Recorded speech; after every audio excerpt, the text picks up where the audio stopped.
Sports Show. I'm Jabbar Harris. I'm your host and the proprietor. And on this episode of Fresh Bar Sports Show, you can see that I'm joined by a special guest that we tapping in right now. It's Halloween month. It's only right that I got my guy Mike Myers on. How you doing? Man, I appreciate you. I appreciate you doing this. And without further ado, we're gonna dive into it. For some people who may not know, what is your sports background growing up? Obviously, you're new to my audience. Just to inform my audience of your sports background growing up. Obviously, I know you play ball, but just inform my audience of your sports background so they know you're knowledgeable about so many things we're about to dive into. But Just sports. No, you just talk about you playing ball, your connection to the Ravens, the whole nut. I'll talk about your sports background growing up. You playing ball, you like the football, your teams, why, this, that, and the third. Just, inform my audience about your history involving sports, being in love with sports. Mm-hmm. Mm-hmm.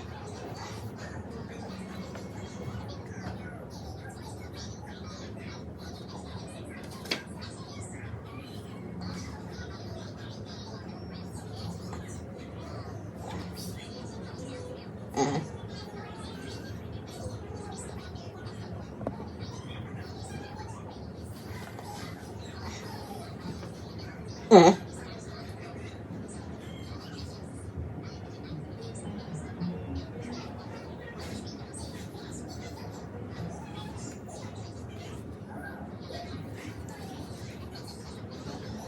okay. Now, if you can we talk about your sports background playing basketball? I know you playing basketball. Can we just talk about your sports playing days of playing basketball? We're gonna talk about the Ravens, but talk about you nice.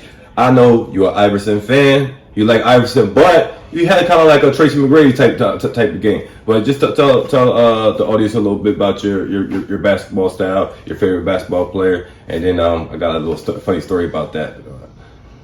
You already know where I'm going. Everywhere I went, up and down the street, just playing. Just when I was little, just bouncing the ball around. Yeah. And I would shoot from the arc. But as I've gotten older, I got taller, so I don't dribble as much. So now I'm more of a couple moves here and then shoot mid range. So yeah. So yeah. And my favorite player was, I have two. It was Iverson and Jordan, and they probably inspired me the most. Jordan came first, of course, because the 90s. I had like all his posters. Yeah. Unfortunately, I didn't have his shoes until I got to high school. Yeah.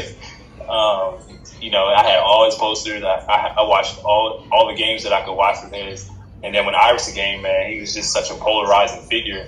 And then we also had shared the saying that we weren't like always the tallest. Mm-hmm. Iverson was only 6 foot, man, and he was just like, he was giving people hell, bro. I unfortunately I couldn't shoot. I never was the sharpshooter that he was, but there was a lot of things in my game that definitely came from him. And I remember do you remember when we actually met Iverson? Yeah, that's what I was gonna say. Go ahead for it. I didn't know that you just remember. Go ahead and tell. I was 30, was a young boy, but go ahead and tell the story. Yeah, I was a young boy. We understand, you know what I mean. But go ahead and tell the story.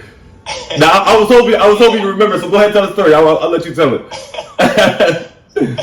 Yeah, it was crazy because I think we were traveling to Philly on. We was on like the Mime team. We was on Mime team. I believe it was the some Westminster or like Westchester hotel. It was like a nice hotel in Westchester that had like, it was a bigger hotel because it had a church event going on that we was momming for, and it had like a party on another side that he was attending to. Yeah. And we happened to meet up in the bathroom. Like we was changing our clothes, getting ready for the show. He just randomly, obviously, just come because it's a public bathroom. He came into the bathroom, and I lost my mind because I couldn't believe it was really him. You know what I mean? And like you was upset that you ain't get a chance to get an autograph, but I just couldn't be like, because we was like, yo, this AI, like AI, because we seeing the tap, like he just come in the bathroom on the phone, seeing the tap, he was like, is that AI? He like, yeah, he's saying yeah, but he's on the phone. We don't know he's talking to us. Like, you know what I mean? Because he just said yeah, and then he was like, yeah, it is me. And then I was like, yo, oh shit, that's crazy. And he was like, yo, chill, I don't want nobody blow my cover and all that stuff and this and that. You ain't asking for no autograph, or whatever. I mean, you still could have asked for an autograph. I just couldn't believe that, like, he I would was have had just, to chase you to do that. yeah. I would have, so because he went out. So what's crazy about that day too, man, is like when he came in. If you remember, he went straight to the stall. So I only had like a 0.5 second to notice. Oh, Yeah, because but we in the back, like I think we was in the bathroom, or I was in right there. I mean, in the mirror part, putting like the makeup on, so I could see directly somebody standing there, and you could see the neck tattoos with the jewelry, and then the hat and the brace. So it's just like, huh? But I'm like, nah. I'm just like, maybe he got a game. So I'm a young boy, so I don't know his schedule, whatever. And I'm just thinking, there's no way that's him. And then like we whispered to each other and stuff right there. And like but it's not a whisper because he clearly could hear us, and he kept saying, yeah. I remember kept saying, yeah, and then until he turned and looked back and was like, yeah, it's me. And I was like, oh, and then he was like, yo, I don't want nobody, no, I don't hear no blow my cover and all that stuff. Yeah. And then so I was, I was just like, yeah, I got it. I don't know, which I don't remember what you did. I think I just went back to, put my makeup on or whatever, like, the mind makeup on. I don't recall what you did. Like, yeah, you should have chased that there and got that autograph. Yeah, it was crazy too because I think he was going in there to be away from everybody because when he went in the stall, he wasn't like using or nothing. He was on the phone. Yeah, that's what I'm saying. He was on the phone. Came out. Yeah. So I don't know. Like he left so fast, but we were still kind of like dumbstruck at that. Yeah, I ain't gonna hold because I was like, I could not believe this. In the bathroom with us, bro. And I'm like, because I'm kind of like tall at this time, and I'm kind of like eye level with him. I think probably like 5'10" or 5'11" at this time. And I'm like, yo, damn, like he really like short for it. Like he not like overly like we know he not tall, but I just being in his presence in like a bathroom stall, like we're right there, like that close to him. It was like mind struck, and I probably was like, I wasn't even in high school at that time. I was probably like 12 or 13. Yeah. So that that was crazy. But yeah, I was all the time, bro. Yo, that's crazy because I remember that clearly. I didn't even think that you remember that. Okay. So, all right. One more last thing I want to mention about your game before we move on. You don't remember that you being kind of like James Harden before James Harden with the pro hop jump step? You know what I mean? Because you was the killer at that. Like that's what that was your thing and stuff. And I know it's probably like you was tripping when James Harden was doing that a lot. Like years later after the fact. Yeah, it's crazy because back then people used to say it was a wall. Yeah, I know, and that's why I'm just not even trying to like. I wasn't even doing it because I wasn't even trying to like waste a possession if just get into what I mean, like that argument or like the turnover. So I wasn't even like trying to put that in my game. But you got really good at ended up being better than me at going attacking the basket though, man. You got like when you got older, you got really good at getting to the basket. Yeah, I just kept practicing more, playing with older people, play. You know what I mean? Just like me, just like the reps, constantly putting the reps in. Like I remember the days just playing basketball all day. Like I mean. I know it's kind of like unforeign for people. People nowadays want to train to work out, but it seems like these guys nowadays getting more hurt with the sense of training, and it's like less playing time. Me, I don't know. It's not necessarily old school, whatever the case may be. I just think like if your body builds up a good tolerance, a good callus for the wear and tear, your body's used to it and it's custom. And then like for me personally, it's kind of like feel good, like all those morphines that be releasing inside your body and the soreness and playing through it in your body feeling like, I guess, technically sore after a good hard game. Because, you put in that work and stuff like that. And, no, actually, for real, I can play another game back to back. No, it's so unheard. Like, how you feel about this nowadays? Just, you could talk professional, you could talk high school level. Because I interview a couple, plenty of high school students in basketball, football, and I've been tapping in with some of these local high school athletes. The whole mindset is different. Like the culture, like I'm talking about, from the professionals, college down to the high school league, they're okay with missing games, resting, load management, that type of stuff. Tell me, correct me if I'm wrong. This was not unique or special to one man. This is just everybody's mindset. You get pissed off if you're getting taken out of the game, let alone missing the game. man, like you say, if you was ineligible, that's the only way. Or you got like a broken bone that you got to cast on and you can't play or something like that. Guys want to play. Like I'm telling you, it's that whole attitude getting taken out of game, let alone being okay with not playing at all. No, like Yeah. None of my idols or anybody that I grew up watching took games off. So it was never even a thing, bro. Like, if you were healthy, you didn't want to sit. Like if you ain't who wants to sit when they're healthy just to be like, watching your team lose or whatever. And even for like the NBA, it's like people pay to actually be at them games. So like I know if I take my daughter to go see LeBron James and he's just sitting and he's healthy, bro, like I'm like, yeah, he gonna be pissed off. Yeah, that's crazy. So I don't know. Like for I could understand it more for like him specifically and other veterans who are like probably near the end of their career to extend them so that they have longevity into the playoffs. Yeah. But there is the argument that Jordan, none of them never did that. So I like I said, I just think that the mindset is different, and that's like you feel like, okay, I need to rest, I need to take off because I'm going to get hurt, and like no, like that's I don't believe that's the case. I believe you build up the tolerance for the wear and tear, just like with football. I remember at a point in time there were 6 preseason games, then they got knocked down to 4 preseason games, but now it's 3, and guys not even trying to play at all. Now it's the same thing. Your body ain't building up no tolerance like these local high school athletes because the rules trickle down. Because I'm going through some of these games, and I especially with the Voltech, you realizing some of these schools get to pick and choose whether if they can hit at a certain amount, they could adopt the rules like the professional rules with the no hitting in practice. So when you getting in the game, you getting hurt, your body's getting shocked to the system when you get into this physical contact, and now you hurting. It's so like it's a shock to your body, and your body ain't building up the callus and the tolerance for the wear and tear. So that's what I personally believe. But let's move on to something else because I know you tapped in. This is a guy. Trust me. I'm like we're gonna finish it off with the Ravens and stuff. Don't worry about it. We're gonna get to it. But I know this is something that somebody that played for the Ravens before, number 37 back in the day. Coach Primetime, Deion Sanders doing his things. I know you may not be tapped in everything was going on, but you aware he's coaching for Colorado football team, and he got a whole movement going on over there. Celebrities and stars is coming through. He's turning up the school, solding out, season tickets and bringing plenty of great revenue over there. You tapped into what he got going on over there with Colorado, and got his sons playing for him as well.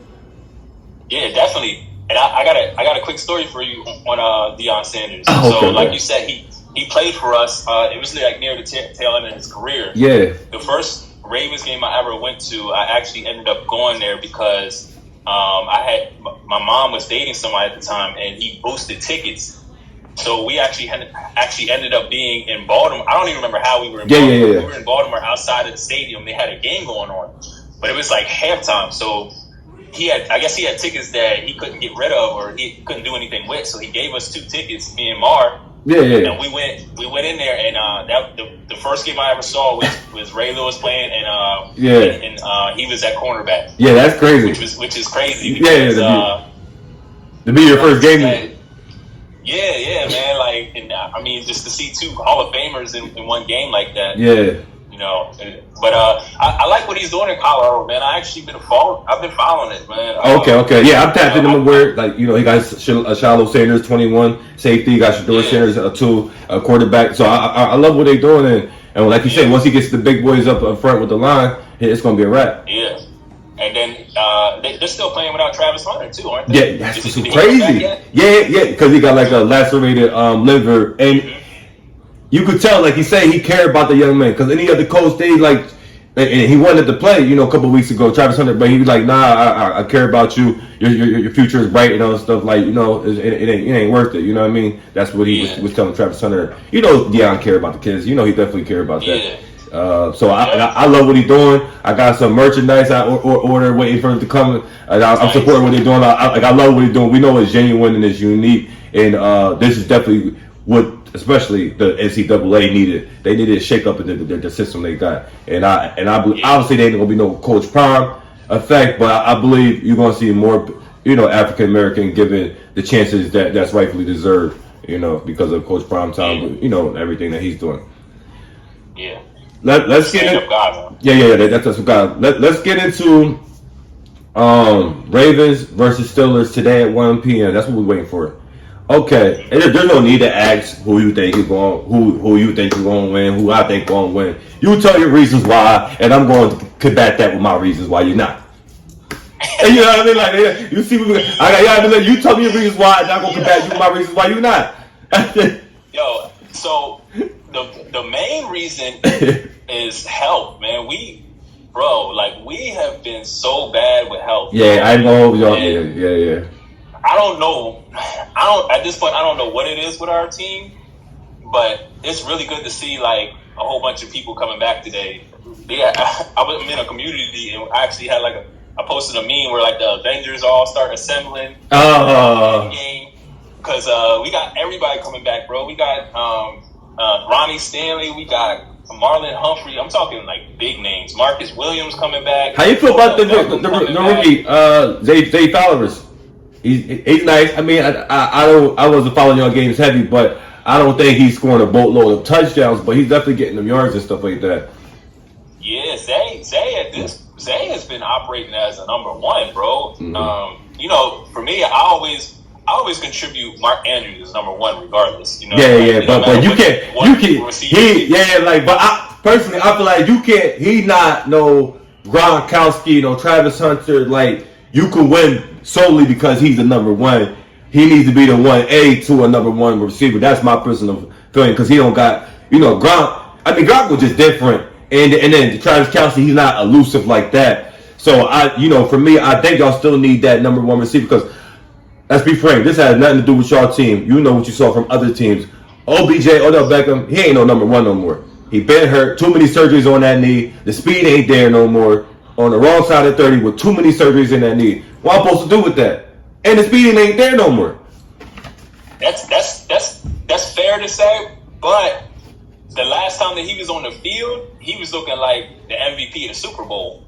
Come on, man! The game just started. That thing was. Come on, man! It was first half. That's fair. Well, I mean, everybody looked good in the first half. Like he hasn't played, so we gotta. I don't know, man. Like, I don't know. I seen him in training camp. The explosion and speed and quickness is still there. He just can't stay on the field right now. So this will be the first game that he actually. It's his first game back. And he hadn't done much the first two games because the second game he got hurt.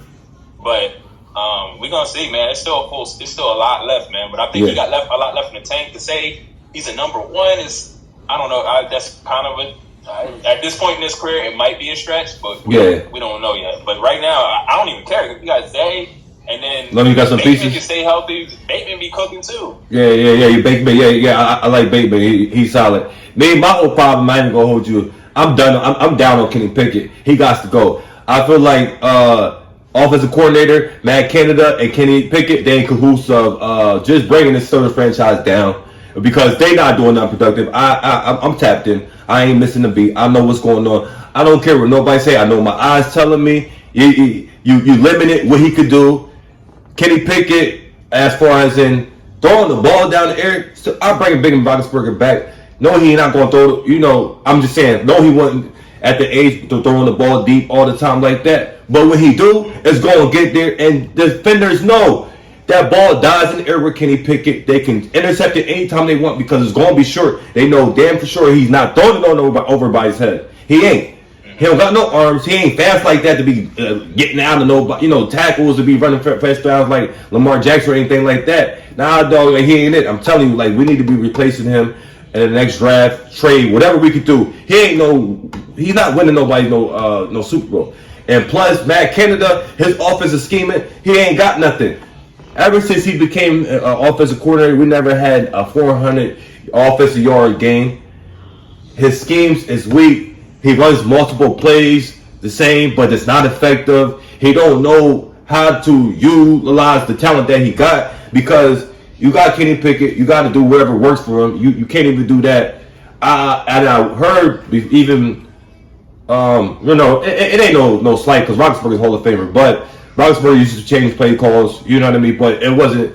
Roethlisberger did that with other offensive coordinators. So, but I'm just saying, like, if it wasn't a play that Roethlisberger didn't like, he used to change it. But Roethlisberger, he did that to a lot of offensive coordinators for us. But them two guys are in a cahoots to bring our franchise down. We got a Super Bowl championship caliber ready defense. We got some pieces on offensive side. If with the right quarterback or the right scheming, either or, we could do something with it. You got two problems, one at the quarterback and the offensive coordinator. Can't do nothing.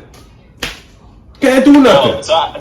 So what's up? So I know Cam Hayward's still out, right? Yeah, he's still out. He be out. He's gonna be out till at least they said the middle of the season. So I don't know if that's week 7, week 8, week 9. They said half of the season.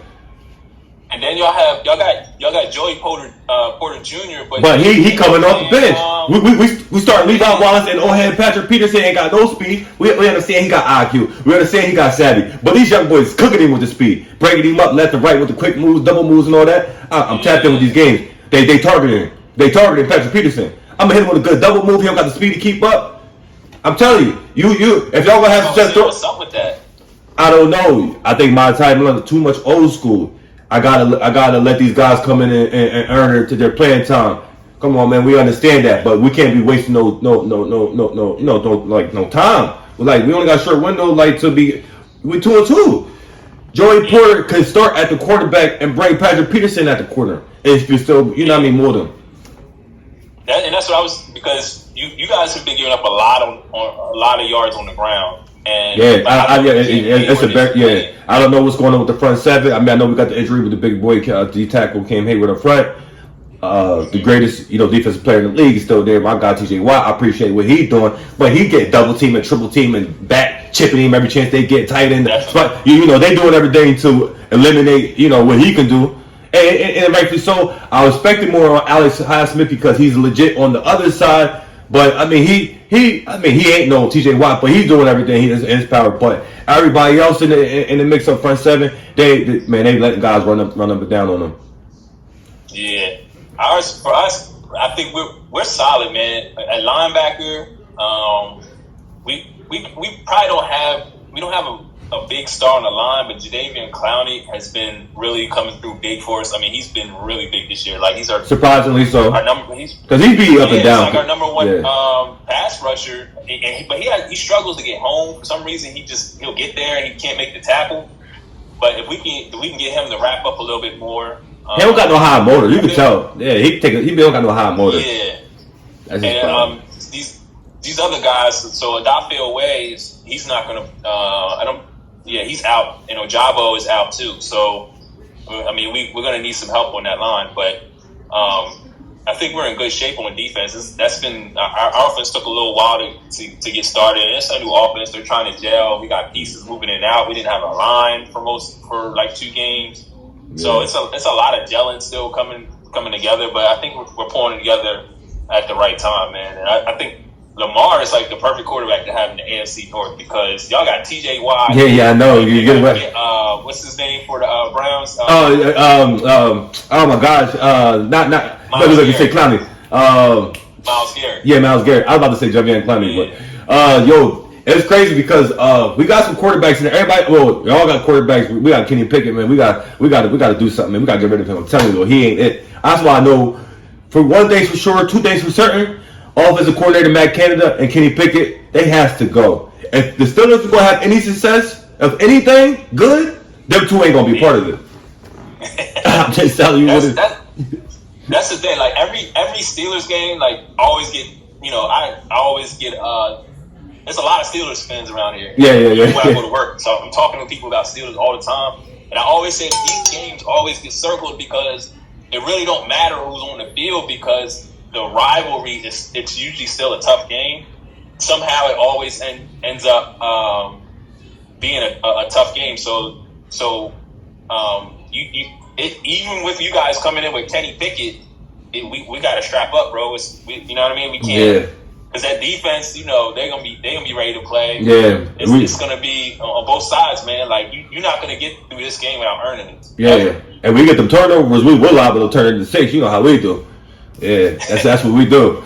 Yo, we about to wrap up shortly. We about to get up out of here because game about to get started. But I'll be neglected to get your feelings on how do you feel about Usher Raymond doing the halftime Super Bowl show at Super Bowl 58 in Las Vegas. I think that's gonna be dope, man. I think think too. on how many hits Usher has a lot of hits. Yeah, I know. I want to know who gonna bring out. That's what I want to know. Bruh, it's gonna be, and he puts on, he does shows. Yeah, what you mean Las Vegas?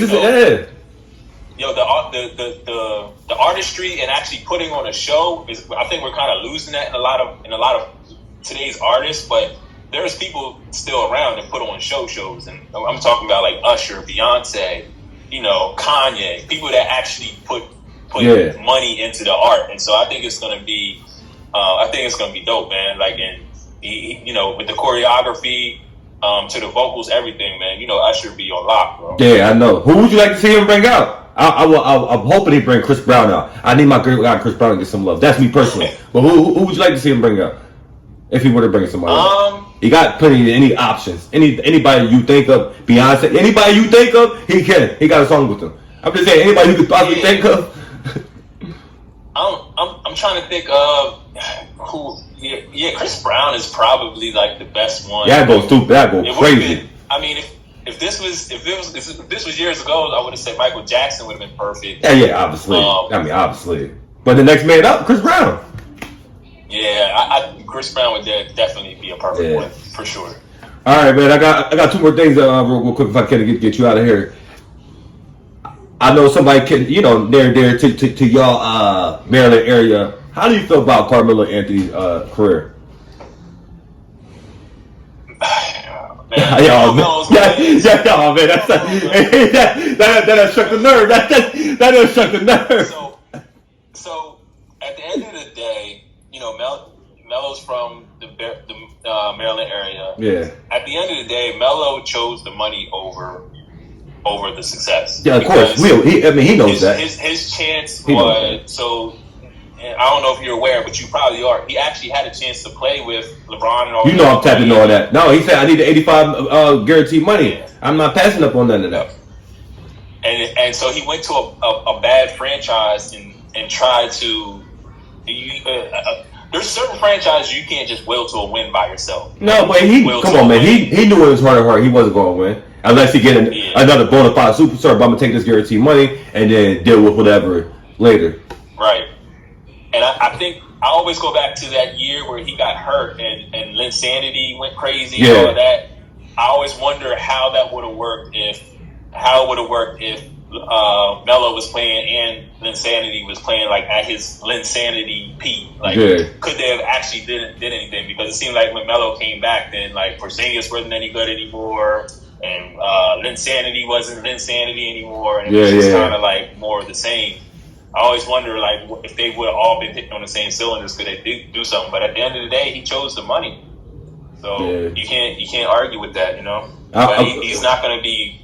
Yeah, he's going to go down as one of the greatest scorers of all time. Like he's one of the elite scorers that we've ever seen in the game, but nobody's going to remember that. Hall of Famer, only due to the simple fact it's not just the NBA. That NCAA Syracuse championship's going to carry a lot of weight to make him to be the first ballot. Because if it was solely on the NBA, I don't believe it would be first ballot. Get that thing second and third go round, but it's the. Hello, sorry about that connection problem. Video went too long. We went over the 30 minutes for the Zoom, but appreciate my guy Mike Myers for joining me for the Fresh Bar Sports Show, and make sure y'all continue to tap in with more episodes of Fresh Bar Sports Show. I'm going to make sure I get him to come back on whenever whenever he's able to get on the live TV studio show, and we're gonna make that happen. Don't worry about it. But it was good chopping it up with my guy Mike.